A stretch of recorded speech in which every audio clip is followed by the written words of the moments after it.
Os Reis, capítulo de número 1. Moabe revolta-se contra Israel e Acasias adoece.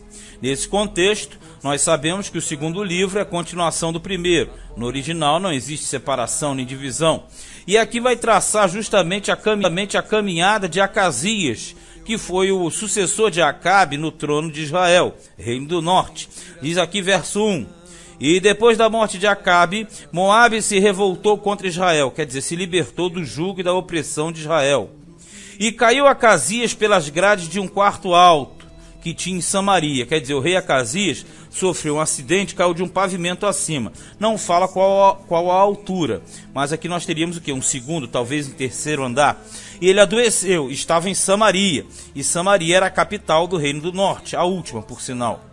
E enviou mensageiros e disse-lhes: Ide perguntai a Baal-zebub, deus de Ecrom, se sararei desta doença. Ele envia mensageiros a uma das cidades filisteias, e justamente vai consultar ao deus filisteu, um dos deuses filisteus, chamado Baal-zebub. Baal-zebub significa Senhor das Moscas. Senhor das Moscas. Só que tem uma variante de Baal-zebub, Zebub, que é Baal-zebul. Baal-zebul significa príncipe das moscas, né? No caso, Baal, o príncipe. Aqui, príncipe das moscas seria uma variante. Para resumir, Baal-zebub, senhor das moscas. Baal-zebul, Baal, o príncipe, ou Baal, príncipe das moscas, seria isso. O que equivale no Novo Testamento a Beelzebul. Beelzebul foi o título que Jesus foi acusado de expulsar os demônios por Beelzebul. Então, Beelzebul é, na verdade, uma variante do Antigo Testamento de Baal-zebub ou Baal-zebul. Então, na verdade, o rei de Israel, Acasias, ele manda consultar um deus pagão. O que acontece no 3? Mas o anjo do Senhor disse a Elias, o tisbita: Levanta-te, sobe para te encontrares com os mensageiros do rei de Samaria. E diz-lhes: Porventura não há Deus em Israel, para ides consultar a Baal-zebub, deus de Ecrom? Então Elias aparece mais uma vez. Elias, que foi tão atuante no ministério do pai dele, Acabe, e agora está lá em Acasias também, porque já está fazendo besteira. E ele sai ao encontro dele e fala: Por que tu vai consultar um Deus em Ecrom, rapaz? Não tem um Deus em Israel? Verso 4. E por isso, assim diz o Senhor: Da cama que subiste, não descerás, mas sem falta morrerás. Então Elias partiu. Quer dizer, Elias encontrou os mensageiros do rei e passou essa mensagem para ele. E deixou claro: olha, você, da onde você subiu, garoto, você não vai descer não. Você na cama, tu vai ficar e dali você vai morrer. Aí o Elias sai. Verso 5. E os mensageiros voltaram para o rei, e ele lhes disse: Que há que voltastes? E eles lhe disseram: Um homem nos saiu ao encontro e nos disse: Ide, voltai para o rei que vos mandou, e dizei-lhe: Assim diz o Senhor: Porventura não há Deus em Israel, para que mandes consultar a Baal-zebub, deus de Ecrom? Portanto, da cama a que subiste, não descerás, mas sem falta morrerás.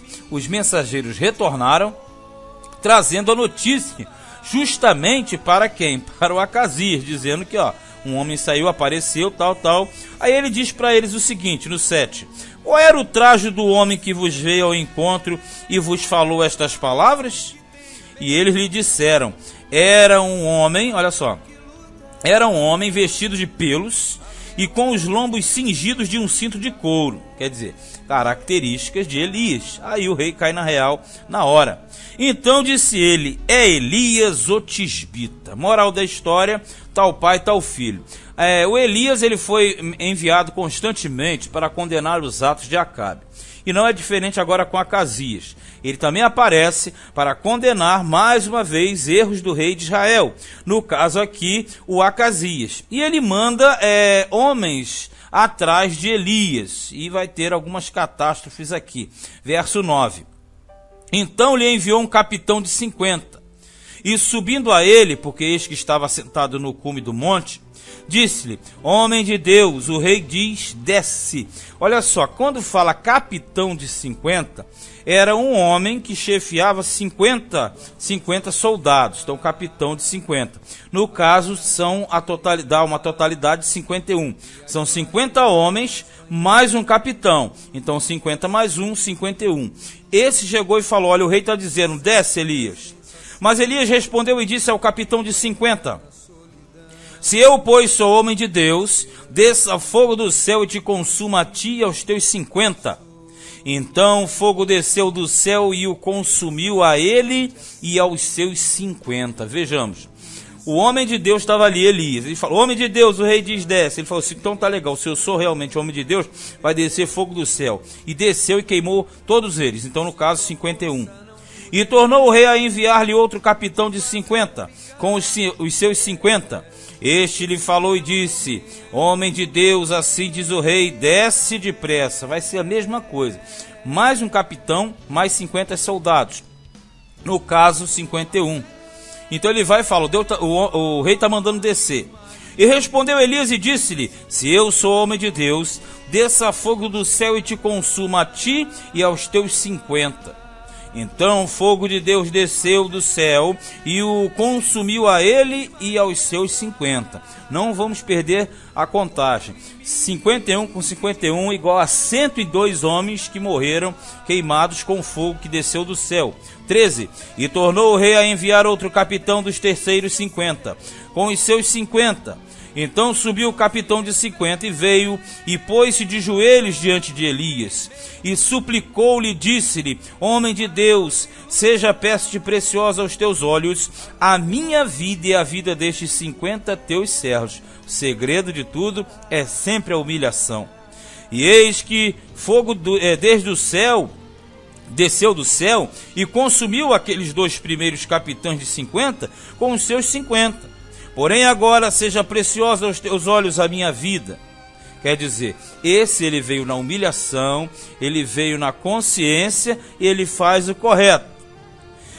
Aí ele fala assim, no 15, então o anjo do Senhor disse a Elias. Veja bem, sempre que fala o anjo do Senhor, nós nunca percebemos claramente se é o anjo ou se é o próprio Deus. No caso aqui, dá a entender que é o próprio Deus. É bem semelhante lá ao caso de Abraão, quando ele ia sacrificar o filho Isaque. Então a voz do anjo bradou, mas na verdade era a voz de Deus. Então a questão é, aqui não aparenta ser nem teofania, porque na verdade é a voz que fala com Elias. É o que a gente chama em teologia de voz audível. Aquela voz que vem e se ouve claramente. E a voz do anjo, ou no caso de Deus, disse: desce com este, não temas. E levantou-se e desceu com ele ao rei. E disse-lhe: assim diz o Senhor: por que enviaste mensageiros a consultar a Baal-zebub, Deus de Ecrom? Então ele pergunta a mesma coisa que ele tinha perguntado para os homens dele. Porventura é porque não há Deus em Israel para consultar a sua palavra? Portanto, desta cama que subiste, não descerás, mas certamente morrerás. Ele falou a mesma coisa que os mensageiros tinham dito. Assim, pois, morreu conforme a palavra do Senhor que Elias falara. E Jorão começou a reinar no seu lugar, no ano 2º de Jeorão, filho de Josafá, rei de Judá, porquanto não tinha filho. Vamos entender aqui. No caso, o Acabe morreu, assumiu Acasias. O Acasias morreu e assume o Jorão. Só que o Jorão não era filho de Acasias, era irmão de Acasias, porque Jorão também era filho de Acabe. E ao mesmo tempo que Jorão reinava no norte, passou a reinar no norte, em Judá, que é o sul, reinava Jeorão, que era filho de Josafá. 18. O mais dos feitos de Acasias que tinha feito, porventura, não está escrito no livro das crônicas dos reis de Israel? Não, porque esse livro se perdeu e não existe. Mas o início do capítulo, do segundo livro dos Reis, do capítulo 1, você percebe que ele já vem da mesma forma, com sentenças.